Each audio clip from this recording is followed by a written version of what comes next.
तारापुर नाम का एक गांव था। शाम का वक्त हो चुका था। अचानक तेज हवा बहने लगी। पेड़ के पत्ते जमीन से उठकर हवा में उड़ने लगे। गांव के स्कूल का गेट अचानक बंद हो गया। गेट जोर जोर से हिलने लगा। कोई गेट खोलने के लिए जोर जोर से गेट पर धक्का दे रहा है, ऐसी आवाज आने लगी।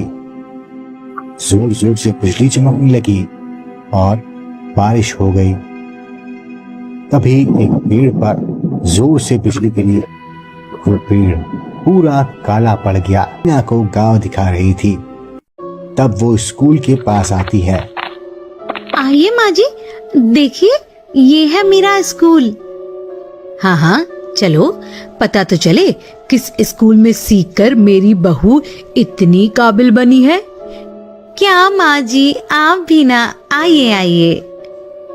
स्कूल की छुट्टी होती है तो स्कूल में कोई नहीं होता। नीता मीना से बात करते करते पूरा स्कूल घूमती है। अब चलो, देखो शाम हो रही है, जाते जाते अंधेरा हो जाएगा। दोनों स्कूल से निकलने लगती हैं। तभी अचानक से फिर से गेट बंद हो जाता है और वही डरावना माहौल बनने लगता है। बिजलियां चमकने लगती हैं और बारिश शुरू हो जाती है। दोनों बारिश से बचने के लिए एक कोने में जाकर खड़ी हो जाती है। तब फिर से उसी पेड़ पर बिजली गिरती है और पेड़ काला हो जाता है और पेड़ के नीचे से किसी के चीखने की आवाज आती है। ये चीख सुनकर नीता और मीना की भी चीख निकल जाती है। अचानक से उस पेड़ के नीचे से किसी के जूते की टक टक टक ऐसी आवाज आने लगती है।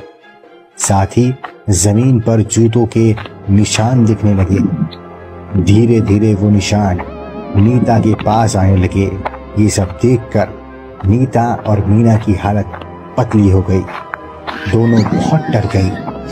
वो जूतों के निशान आवाज के पास अतकार, कुछ साल पहले गर्मियों की छुट्टियां शुरू होने के एक दिन पहले, जब तुम सबकी परीक्षा का आखिरी दिन था, मैं अकेली स्कूल में बैठकर अपना काम कर रही थी। तब तुम लोगों ने हमेशा की तरह शरारत करते हुए स्कूल का गेट बंद कर दिया। शाम होने के बाद जब मैं घर जाने के लिए निकली, तब मैंने देखा कि गेट तो बंद है। तभी अचानक से मौसम बदल गया और देखते ही देखते बेमौसम बारिश होने लगी। बारिश से बचने के लिए मैं पेड़ के नीचे से स्कूल के अंदर जाने नहीं नहीं टीचर, मुझे कुछ मत कीजिए, मुझे तो ये सब पता ही नहीं था। उस दिन के बाद हम लोग शहर शिफ्ट हो गए थे। सालों बाद मैं आज यहाँ आई हूँ, लेकिन मेरी उस दिन की शरारत के लिए मुझे माफ कर दीजिए टीचर। हमारा इरादा आपको नुकसान पहुँचाने का नहीं था, हम तो सिर्फ शरारत कर रहे थे। माफ कर दूं? तुम्हारी उस शरारत की वजह से मेरी जान चली गई और तुम बोल रही हो माफ कर दो। मैं तुम्हें कभी माफ नहीं कर सकती।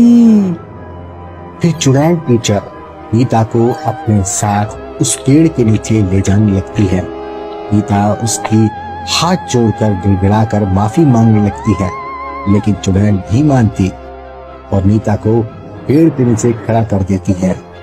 चुड़ैल नीता को मारने ही वाली होती है कि तभी मीना अपने पर्स में से भगवान का एक लॉकेट निकालकर चुड़ैल के सामने पकड़ती है। भगवान का लॉकेट देखकर चुड़ैल नीता को छोड़ देती है। फिर मीना अपने हाथ जोड़कर चुड़ैल से नीता की तरफ से माफी मांगती है। वो कहती है, टीचर, मेरी बहू को माफ कर दीजिए। उस वक्त तो वो बच्ची थी। बच्चे तो शरारत करते हैं ना, उसे पता नहीं होता कि उस शरारत का परिणाम क्या होगा। मैं आपसे हाथ जोड़कर माफी मांगती हूँ और आपसे वादा करती हूँ कि हम कल ही आपकी मुक्ति के लिए यहाँ पूजन करवाएंगे। लेकिन आप नीता को छोड़ दीजिए। मैं आपसे